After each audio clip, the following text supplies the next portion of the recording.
Hello, my friends. I hope you're doing well. It's Tuesday morning. I've noticed several people posting thanks for the month of November for Thanksgiving, and I think I talked last week about that a little bit. And I talk about that a lot because in biblical history, one of the things that truly angered God was complaining and murmuring. There were, uh, we don't know how many, but the scads of people that were destroyed by God for their complaining, for their griping. He did wonderful things for them, and they still found something to complain about. Well, I want to try to encourage your heart today. Even though you have something that you may be right about, sometimes there's more than one right answer. Now, we're going to talk about perception versus reality.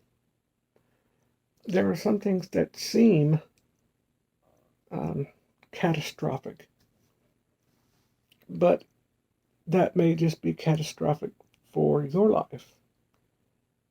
If you've been married any amount of time at all, you discover the husband and wife dynamic, or even if you're just partners, whatever, there is a dynamic where somebody usually wins an argument, and someone loses.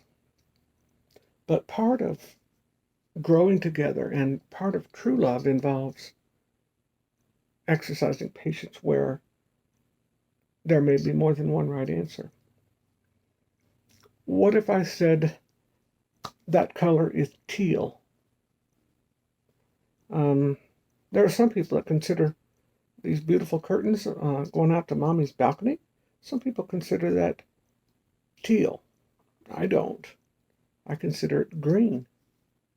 But some people call it teal. And when I see it on this camera, excuse me, on my phone here, I don't think blue or green. I think it's teal. Mommy tells me it's green.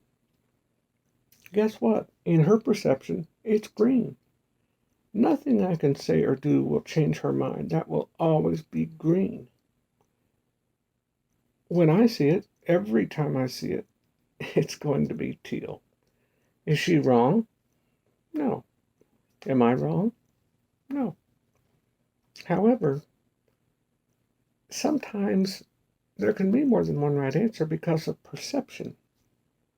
Have you ever heard the saying, perception is reality?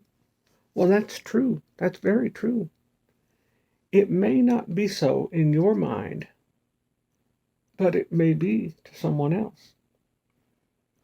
I heard people complaining about the weather here in Chicagoland. Oh my goodness, I've got to get out of Chicago. It's too cold. The winters are just forever, and they are long. However,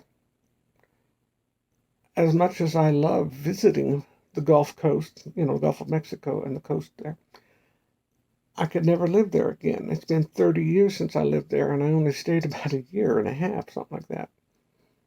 And it was just too much on my health. I could not breathe. And now, of course, my body falling has fallen down. Excuse me. And in my mind, it's uninhabitable. But guess what? People are moving there left and right, even from cold parts of the nation, because their perception is it's too cold. I love the cold.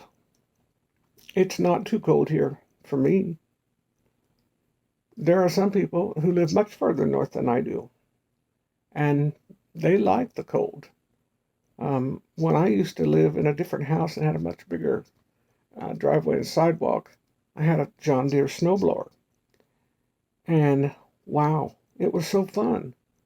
It wasn't like shoveling, it was snowblowing. Well, some people dread that. They hate that. And they'll move to Florida, and their body temperature, or their body metabolism, adapts, gets used to it. Have you ever heard old people say, "Oh, the blood thins out as you get older"? Well, there's some science to support that, and I want you to remember there can be more than one right answer. Somebody can feel the weather you're going through right now, and one person may like it and one person may hate it. Doesn't mean they're wrong. Just means that there's more than one right answer. You understand that, don't you? I think you do. I have to consider that. I've heard somebody say, "Oh, watch that pathway, it's slippery," talking about, ice in the winter. Well, I've seen young people just zip right across it and never fall. If I would try that, I'd kill myself on the ice. So that doesn't mean I'm wrong. And that doesn't mean the young people who have good balance, that doesn't mean they're wrong. It just means there's more than one right answer. Now, please consider this in your relationship, because I'm going to be talking about this more. I might even do a series on relationships. I don't know. I'll think about it. Meanwhile, if you ever feel alone in this world, you're just not. And if you feel unloved, you're not, because I love you. I hope you have a great Tuesday. God bless you and your family. Till next time, bye bye.